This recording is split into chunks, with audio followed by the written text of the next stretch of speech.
Stempelstelle 14. Schnarcherklippen. Hier haben sie das Schild geklaut, das habe ich auch noch nie erlebt.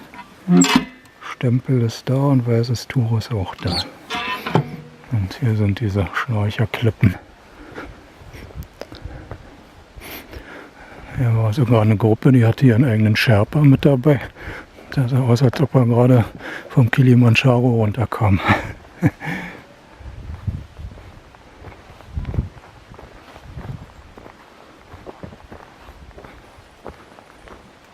Ja, auf die südliche Klippe, da können Bergsteiger hoch und auf die nördliche, da geht eine Treppe hoch.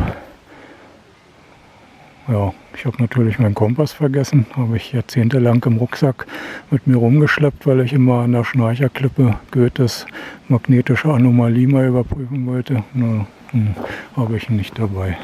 Pech.